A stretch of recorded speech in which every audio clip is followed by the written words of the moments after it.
Quiero que me acompañe, por favor, al libro de los Hebreos, la carta a los Hebreos, capítulo 11, versículos 24 al 28. Y dice: por la fe, Moisés ya adulto renunció, fíjese en los verbos, a ser llamado hijo de la hija del faraón. Prefirió ser maltratado con el pueblo de Dios a disfrutar de los efímeros placeres del pecado. Consideró que el oprobio por causa del Mesías era una mayor riqueza que los tesoros de Egipto, porque tenía la mirada puesta en la recompensa. Por la fe salió de Egipto sin tenerle miedo a la ira del rey, pues se mantuvo firme como si estuviera viendo al invisible. Por la fe celebró la Pascua y el rociamiento de la sangre para que el exterminador de los primogénitos no tocara a lo de Israel. Un texto espectacular, cargado de simbolismo. Yo cuando lo estudiaba, yo le daba un enfoque, luego Espíritu Santo me daba otro enfoque diferente. Y así, de manera casi, no sé si usted cuando lee la Biblia, lee un texto y Dios le habla una cosa, y luego cuando lo lee por segunda vez, Dios le habla otra diferente, y cuando lo lee por tercera vez, Dios le habla otra cosa y lo completa. Bueno, pues para mí ese texto tiene un simbolismo tan espectacular que es digno de hablar muchísimo de él. Pero bueno, hablando al respecto de la fe, esa fe que entrega, hablando de Jocabed, aquí estamos hablando de Moisés. Dice la Biblia que Moisés ya adulto, ya habiendo pasado esa pequeña etapa de apenas 40 años, Moisés ya adulto empieza a tomar una serie de decisiones. Y quiero ponerle en contexto, cuando se está hablando de Moisés en ese texto, está hablando de un Moisés ya de 30 y tantos, 40 años, un Moisés ya hecho, un Moisés cómodo, un Moisés que creció en la casa de Faraón, criado de algún modo o apadrinado por la hija de Faraón. Estamos hablando de un Moisés bien vestido, que aunque era hebreo, un Moisés bien posicionado, un Moisés cómodo, un Moisés bien educado, un Moisés de alto estándar, un Moisés que me atrevo a decir que tenía vistas a poder reinar en algún momento. No sé. Piense en ese Moisés, un Moisés con una buena educación, con poder, con posición, pero quizás un poco egoísta. Digo egoísta porque si vamos al libro de los Hechos capítulo 7, la defensa de Esteban, no lo quiero leer ahora, pero se lo parafraseo, habla de un Moisés que, movido por Dios, como que mira a los suyos.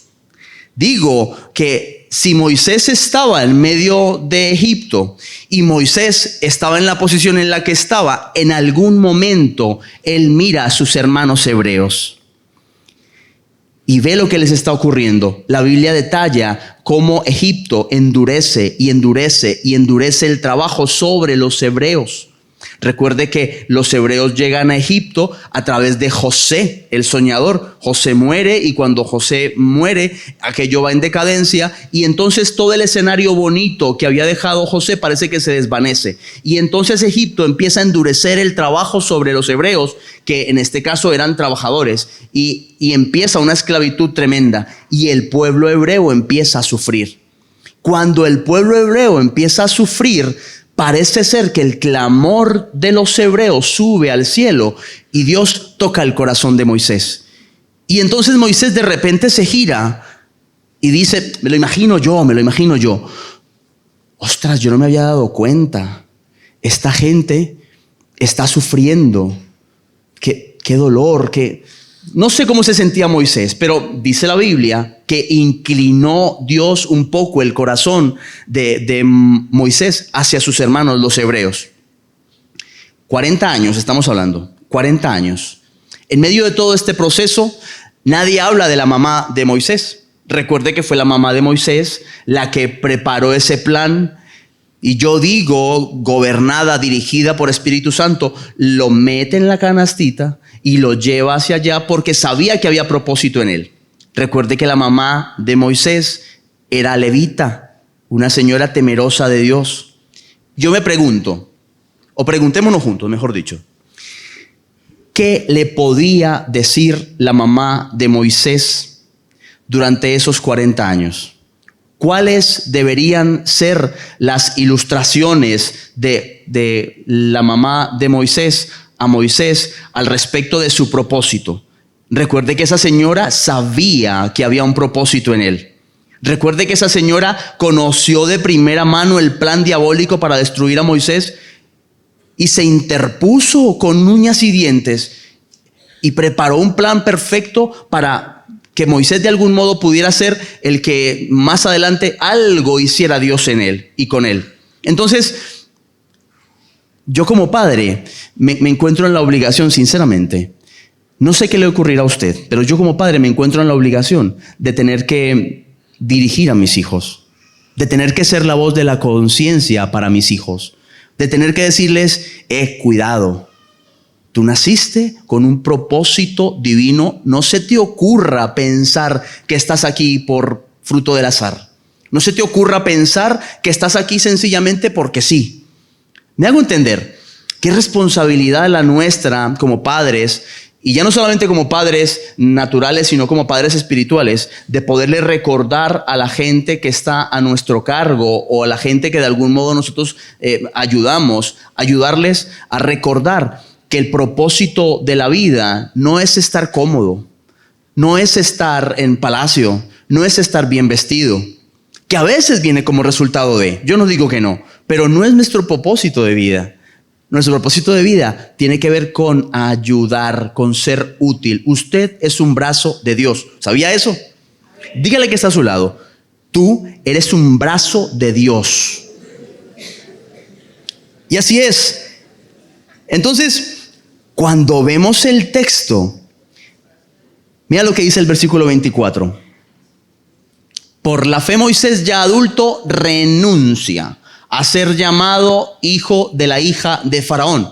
Cuando usted ve el texto, usted ve a un Moisés que de algún modo renuncia a su comodidad, renuncia a salir, renuncia, mejor dicho, a estar en medio de una posición tranquila. Renuncia a los placeres del estar bien vestido. Renuncia al nombre. ¿Por qué renuncia? ¿Por qué renuncia Moisés a tal cosa? Bueno, yo creo, en primer lugar, que renuncia porque ve el dolor de la gente.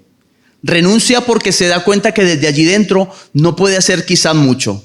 Renuncia porque siente un llamado de Dios a la incomodidad. Y me hace recordar eso a palabras de Gaby hace unas semanas, cuando nos comentaba que debíamos salir de la comodidad y más bien abrazar la comodidad, abrazar la incomodidad. Y es necesario eso cuando nosotros de algún modo queremos o perseguimos algún resultado en Dios.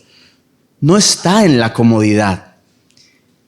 A mí la gente me pregunta a veces, Mauro, ¿y cómo conseguiste esto? ¿Y cómo hiciste aquello? Y yo, de verdad que, perdóneme por lo que le voy a decir, yo alucino. Pero usted se piensa que las cosas caen del... Le hablo yo a algunas personas que me lo dicen, Mauro, ¿y cuál es la fórmula mágica? ¿Y en cuánto tiempo? ¿Y qué es lo que hay que hacer? Como si fuera un ABC. La Biblia detalla que nosotros primero debemos ser para poder hacer, para poder tener. O sea, los resultados no vienen fruto del porque sí. Por lo tanto, la comodidad en nuestra postura a la hora de vivir la vida cristiana es absolutamente contraria a los resultados. Moisés tuvo que renunciar a esa comodidad. Dice, un poco más adelante, versículo 25, prefirió ser maltratado con el pueblo de Dios a disfrutar de los efímeros placeres del pecado. ¿Por qué de algún modo relaciona el tener que salir de allí, o mejor dicho, el estar dentro, con pecado? Mire, ¿por qué sería pecado entonces seguir siendo hijo de la hija de Faraón? O sea, él no eligió eso. Él estuvo allí sencillamente y él cayó allí, él siendo un bebé cayó en una cestita y él creció, y cuando fue creciendo se dio cuenta que estaba en un palacio y ya está. ¿Por qué de algún modo se relaciona en el texto la palabra pecado y entendamos pecado como algo que de algún modo no agrada a Dios con estar en esa posición? ¿Sabe algo? La Biblia también dice que el que sabiendo hacer lo bueno no lo hace, le es contado por pecado. Y muchos de nosotros, en momentos de nuestra vida, hemos preferido permanecer cómodos antes de hacer lo que tenemos que hacer. Hemos visto las realidades en nuestras casas, hemos visto el dolor de nuestros familiares, hemos visto, y esto es una cosa que no sé si usted se puede salvar. Yo no me puedo salvar de esto. Yo cuando leía esto, cuando Espíritu Santo me hablaba de esto, yo me sentía, sinceramente, tan señalado, tanto, iglesia, porque somos tan indolentes, tan hipócritas a veces. No me mire con esos ojos. ¿Es verdad o es mentira? Nos tapamos los oídos y cerramos los ojos al dolor de nuestra gente. Cerramos los ojos al dolor de nuestros propios familiares. Y oramos de manera tímida y tibia. No, Señor, cámbiale. No, Señor, de manera muy tibia, pero no tomamos ningún tipo de decisión. Cuando Hebreos nos habla que Moisés prefirió salir de esa casa a disfrutar de los deleites temporales del pecado, de algún modo nos recuerda que no está muy bien el permanecer tan tibios en algunas posturas. Iglesia, si queremos conseguir algún tipo de resultado en nuestras casas, nos va a tocar mojarnos. Nos va a tocar salir con uñas y dientes. Y fíjese que yo sé lo difícil que es tener un marido. No porque yo tenga un marido, como se pueda entender. Pero yo soy un marido. Yo miro a Dodo y yo estoy seguro que la pobre Karen lo pasa muy mal. Es obvio, porque yo soy marido. Y lo digo en tono de risa, pero lo digo en serio. Es muy complicado llevar adelante una familia. Es muy complicado tener una esposa. Lo digo porque yo también tengo esposa. Y ustedes, amigas mías, son para echarles de comer aparte. Digo, no son especialmente un ser humano fácil de llevar. Digamos que desde una lo voy a arreglar, que desde una mente imperfecta como la de los hombres, no tenemos la capacidad de entender a seres humanos tan altos y complejos. ¿Cómo quedé? ¿Le gustó? Ya lo arreglé.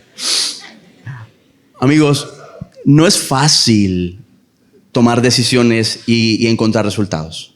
Yo sé que no es fácil, pero lo que está claro es que desde la comodidad no lo vamos a encontrar jamás. Y lo peor de eso es que va a llegar un momento donde la frustración nos va a visitar porque no hemos conseguido, valga la redundancia, conseguir nada, no hemos alcanzado ningún resultado y pasa un mes y 2 meses y 3 meses y 1 año y 2 años y no cambia y no cambia. Y esto no cambia, y la situación no cambia, y no cambia, y no cambia. ¿Y sabe por qué no cambia en algún caso? Porque nosotros hemos decidido tirar la toalla. Porque hemos decidido mantener la postura cómoda. Hemos decidido mantenernos en la lejanía, en la comodidad y en el bien vestir. En cierta apariencia hipócrita que nos aleja del bajar a la guerra y presentar todas las armas y hacer lo que tenga que hacer. Yo sé que esto es muy difícil. Mauro, ¿tú qué sabrás de mi situación? Ya lo sé, ya sé que es difícil, ya sé que es dura. Yo también tengo las mías, no se vaya a creer que tengo una vida perfecta. Yo también tengo mis luchas, también tengo mis dificultades, pero entiendo que de la única manera que vamos a conseguir algún tipo de resultado en Dios es abrazando esa incomodidad, llegando hacia la incomodidad, renunciando a nuestra comodidad. Es más importante que me señalen y que me difamen que ser rico en Egipto, ponía yo aquí. el texto dice algo así como el 26. Dice que consideró que el oprobio por causa del Mesías era una mayor riqueza que los tesoros de Egipto porque tenía la mirada puesta en la recompensa. Oprobio de algún modo es como mal nombre. Oprobio de algún modo es como difamación. Prefiero eso. Mauro, que yo debo ser difamado. No es que deba ser difamado, es que serás difamado. En el mismo instante que decidas hacer lo correcto, se levantará el mismísimo infierno. Y yo le aviso, Mauro, pero vienes aquí a motivarme para que yo haga lo correcto, pero luego me dices que va a ser tentado y voy a ser frustrado y voy a ser probado. Pero es la realidad cristiana. Cuando uno decide hacer lo correcto, se levantan 1000 voces para señalarte. Cuando tú decides mantener a tu familia en rigor, a mantener a tu esposa bien, de repente se levantan voces, se levantan manos que empiezan a señalarte y que te quitan un poco las ganas de vivir, que te quitan un poco las ganas de hacer lo correcto. Entonces, cuando yo pienso en el oprobio, en el señalamiento que de algún modo podemos llegar a sufrir, pienso en ese orgullo roto por dentro.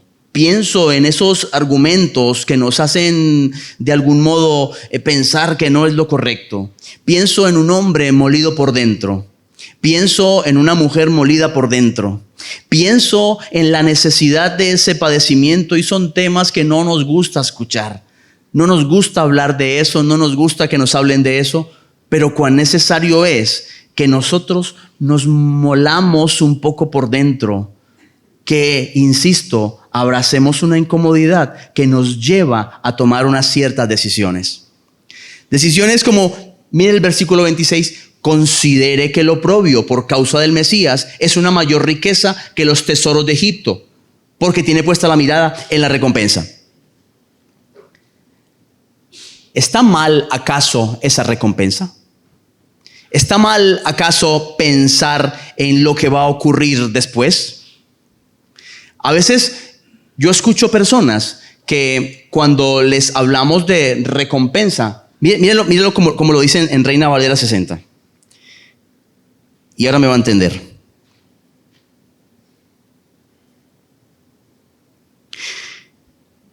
Y prefirió gozar de los deleites temporales del pecado, teniendo por mayores riquezas el vituperio de Cristo que los tesoros de los egipcios, porque tenía puesta la mirada en el galardón.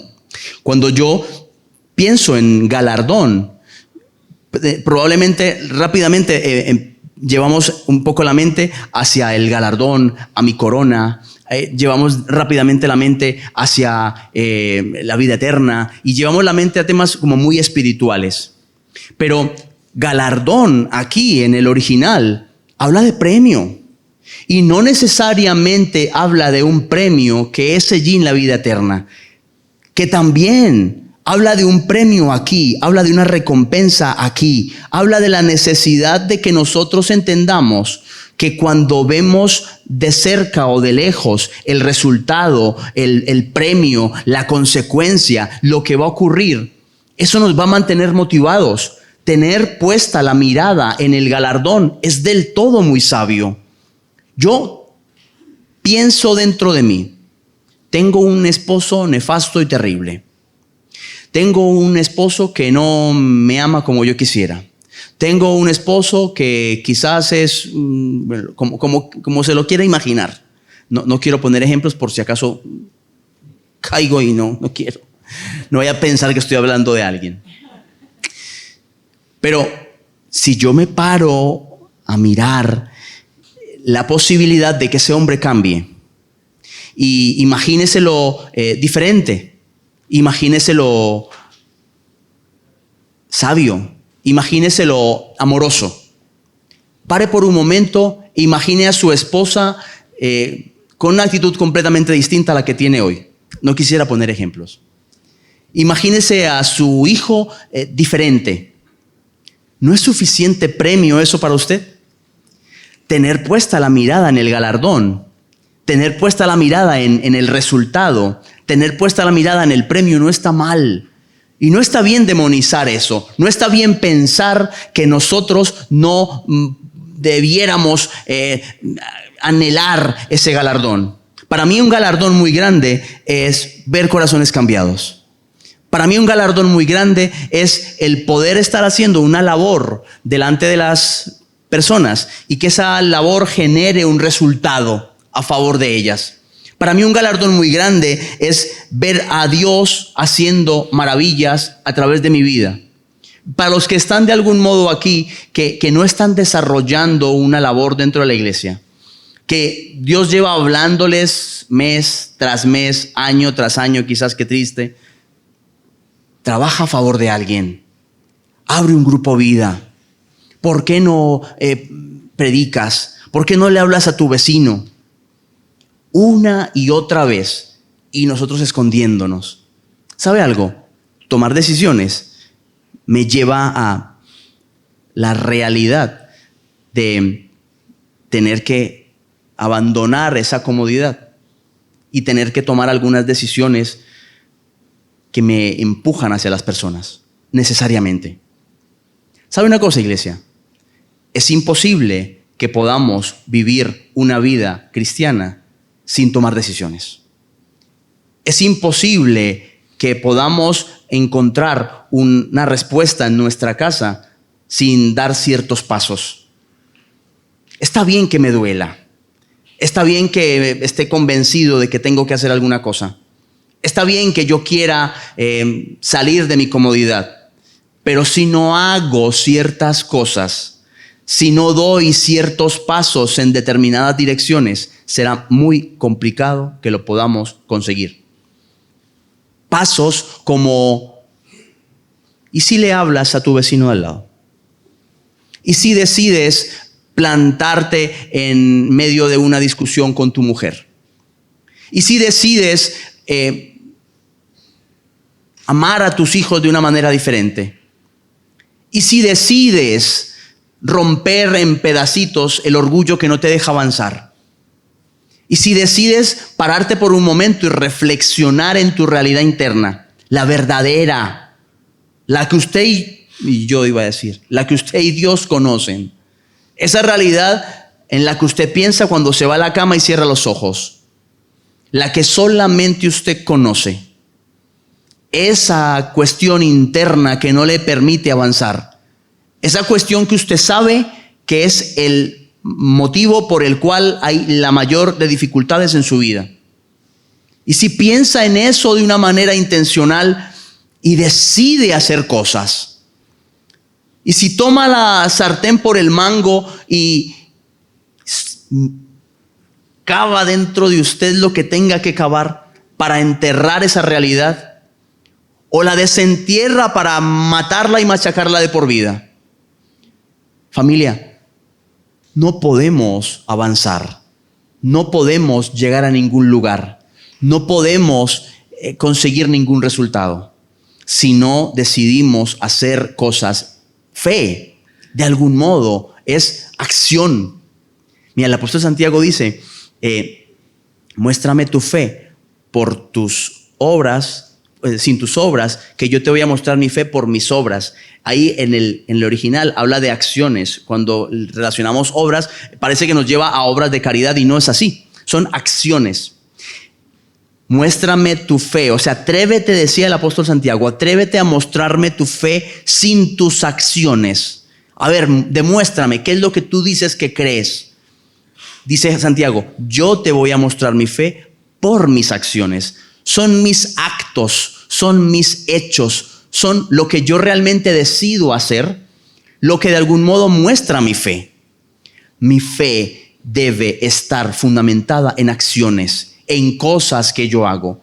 Y a partir de ahí, familia, no nos queda más remedio que pensar en cuáles son esas tareas pendientes. ¿Qué fue lo que yo dejé aparcado? ¿Qué fue lo que yo decidí no hacer? Egipto, de algún modo, significa esclavitud. Versículo 25. Versículo 28 entonces, 27.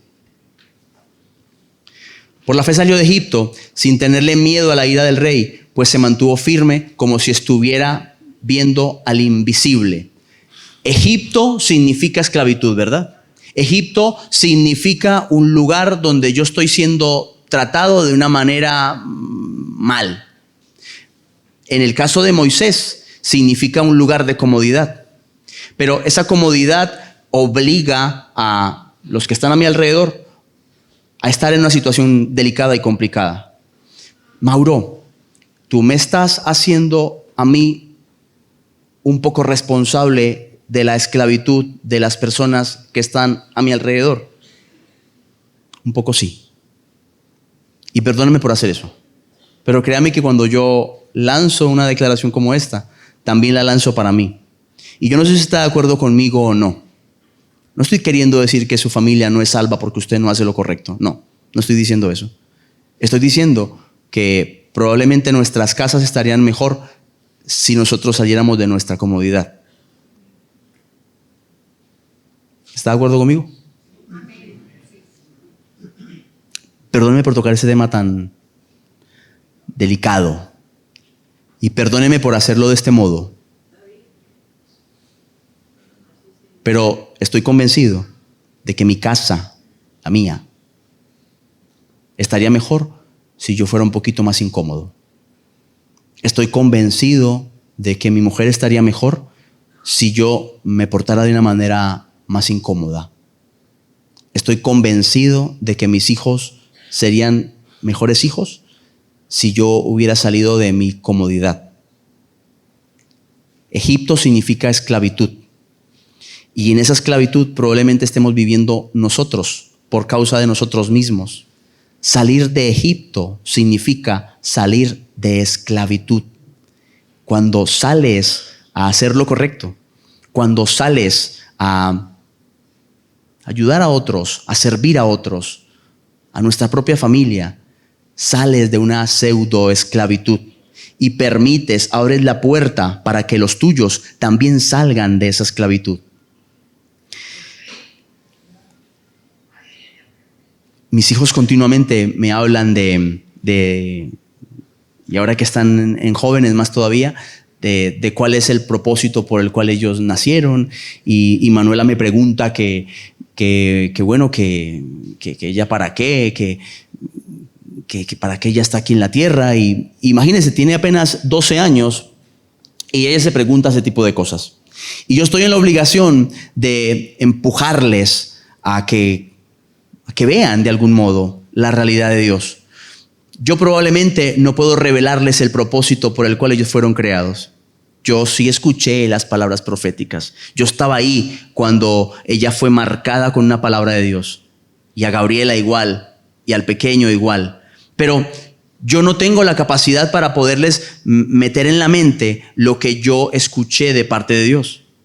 Pero lo que sí puedo es mostrarles una forma de vida y enseñarles y dirigirles a que la mejor manera de vivir la vida, cuando digo la vida me refiero a la vida en general, es sirviendo a Dios y a las personas.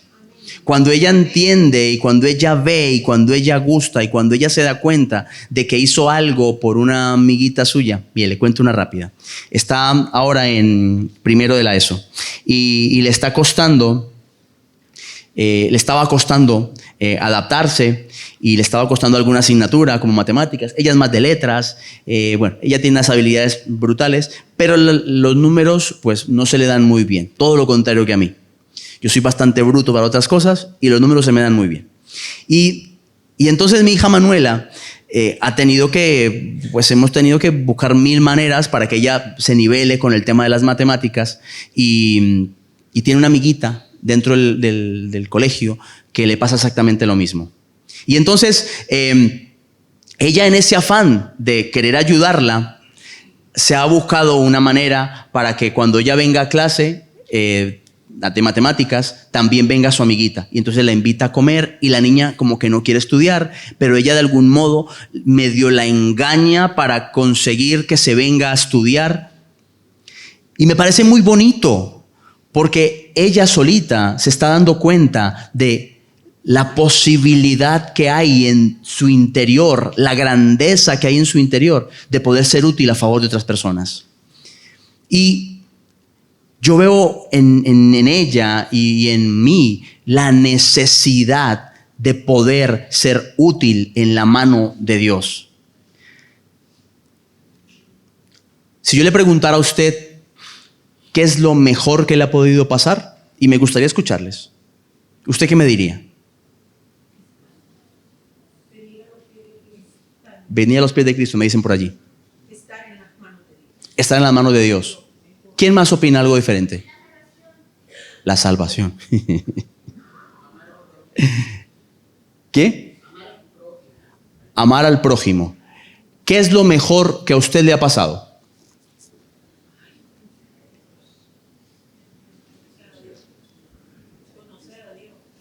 Conocer a Dios. Yo tenía 16 años cuando llegué a España y llegué un poquito enamorado de una prima. Esto no lo sabía ni mi hermana, que está por ahí sentada. Y llegué muy enamorado de una prima. Y me había dado 2 besos y me enamoré. Nada más, tenía 16 años y me enamoré. Y llegué aquí a España y llegué solo. Y mi mamá pues trabajaba todo el día. Y yo estaba solo en casa todo el tiempo. Yo había ido a la iglesia alguna vez. Me habían llevado en varias ocasiones. Pero yo tenía 12 años, 13 años. Bueno, y me daba más o menos igual. Yo no entendía nada, ni quería entender, la verdad. Cuando llego aquí a España, me vuelven a llevar a la iglesia.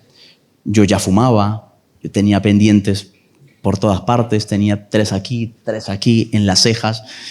Un bicho.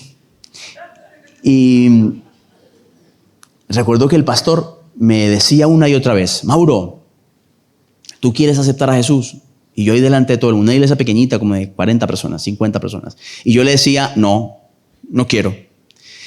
Pero muchas veces, le hablo de 5 o 10 veces, ese hombre insistentemente, y a lo mejor no eran las mejores maneras, pero yo de manera abierta ahí delante de todo el mundo le decía: mire, usted sabe que yo vengo aquí porque mi mamá me obliga.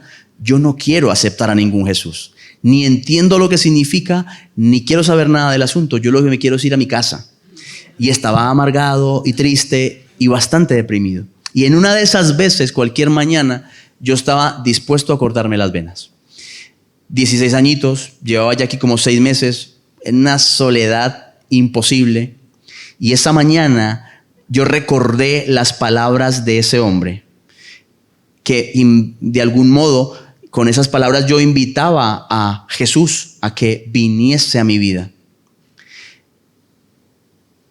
Mi vida nunca más fue la misma.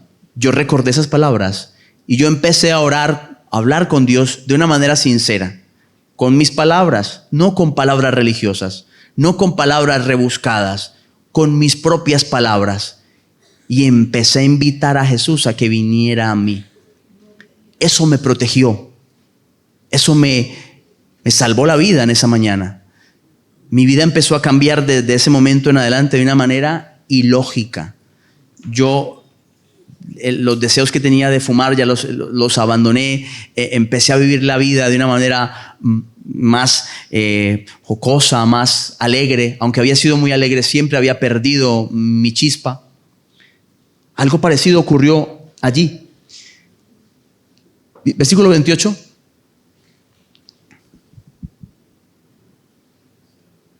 Dice: por la fe, Moisés celebró la Pascua y el rociamiento de la sangre para que el exterminador de los primogénitos no tocara a los de Israel. Éxodo capítulo 12 dice: y Moisés convocó a todos los ancianos de Israel y les dijo: sacad y tomaos corderos por vuestras familias y sacrificad la Pascua. Tomad un manojo de hisopo y mojadlo en la sangre que estará en un lebrillo y untad el dintel y los 2 postes con la sangre que estará en el lebrillo.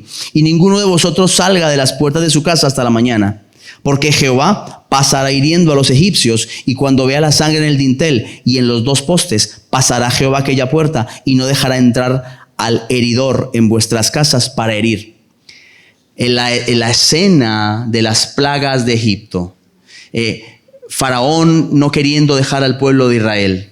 Moisés como heraldo diciendo: Faraón, déjanos salir, Faraón, déjanos salir, Faraón, déjanos salir. Ranas, sangre, muerte, pestes, langostas, mil y una cosas sucedían. Esta última, la plaga de los primogénitos, pasaba la muerte y hería única y exclusivamente a los primogénitos de los egipcios. La clave para salir de esa realidad, la clave para huir de esa realidad era celebrar la Pascua, que significaba degollar un cordero y con su sangre rociar la puerta, marcar la puerta. Yo entiendo, familia, que la mejor cosa que nos pudo ocurrir, y coincido con muchos de ustedes, es haber podido conocer a Jesús. Amén. De las mejores decisiones que yo he podido tomar en mi vida es de empujar a personas a que conozcan a Jesús. Es obvio, es una realidad gigantesca. Es que parece ser que no debiéramos ni siquiera hablar desde este escenario de esto, pero porque es demasiado obvio. La vida cristiana sin Jesús es absolutamente ilógica. Pero ¿sabe algo? Yo viendo un poco los resultados de mi propia vida, me atrevo a decir que si no existiera Cristo, si todo esto de la iglesia fuera una farsa, si todo esto fuera mentira, si después de la muerte yo reencarnara en un perro o en otra persona o lo que quiera que sea, a mí me ha valido la pena. Yo volvería a ser cristiano. Porque va muy bien, funciona muy bien. La vida cristiana funciona muy bien.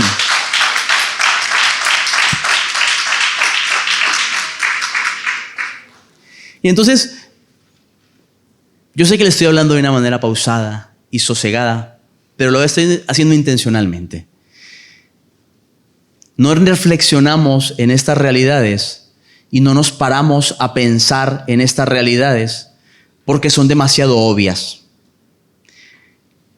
¿La sangre de Cristo realmente es protección para su casa y para su vida? ¿Realmente usted entiende que Cristo en su vida le da posibilidad de avanzar y vivir de una manera abundante? ¿Somos conscientes verdaderamente de que no es por palabrejas, que no es por dichos ni por formas religiosas, sino es la realidad de una decisión de vivir apegado a Jesús? Lo digo porque cuando hablamos de vida eterna, parece ser que es que tenemos que morirnos primero. Y no nos damos cuenta que vida eterna empieza aquí. Que vida eterna empieza, en mi caso, a los 16 años. A los 16 años yo empecé a vivir mi vida eterna. Tengo 40 hoy. Y créame que hemos vivido situaciones duras, complicadas, pero no las hemos vivido solos. No las hemos vivido desamparados. Las hemos vivido de la mano de Dios. Y hemos construido, Jenny y yo, familia. Y hemos vivido una vida tan abundante, tan chévere como dijéramos en Colombia. Y la base de eso es Jesús, su sangre, su sacrificio perfecto. ¿Cómo decirle yo a usted esto de una manera más clara? ¿Se lo podría gritar? ¿Le podría hacer reír? Pero la verdad es que no somos conscientes de que las personas que están a nuestro lado, de que nuestras familias, en algún caso, si no tienen a Jesús, están desprotegidos, están esclavos y no tienen una posibilidad de futuro brillante. Y mientras tanto, nosotros vivimos en una cierta comodidad. Y mientras tanto, nosotros venimos a la iglesia los domingos y nos vamos fenomenal porque hemos cantado 3 canciones y porque el pastor nos ha hinchado el globo de la vida. Lo digo con muchísimo respeto. Pero yo creo que hay que salir ya de esa realidad. Creo que Espíritu Santo en esta mañana nos lleva a que pensemos un poco, a que reflexionemos. ¿Realmente en nuestra propia vida hoy estamos viendo esa protección de Dios? ¿O sencillamente hemos dado pasos hacia atrás y hemos convertido nuestra vida en una religiosidad?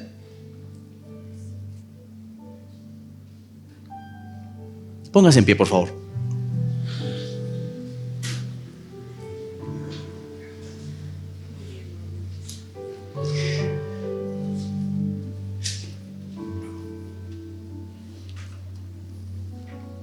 Y ponga su mano derecha en el corazón, con mucha sinceridad. Hagámoslo juntos. Y repita después de mí: papá, probablemente yo no lo he hecho muy bien, pero en esta mañana quiero pedirte que me des una nueva oportunidad. ¿Qué te parece si escribes mi nombre otra vez en el libro de la vida? ¿Qué te parece si me cercas y me proteges? Yo me arrepiento de haberlo hecho mal, pero hoy quiero volver a ti.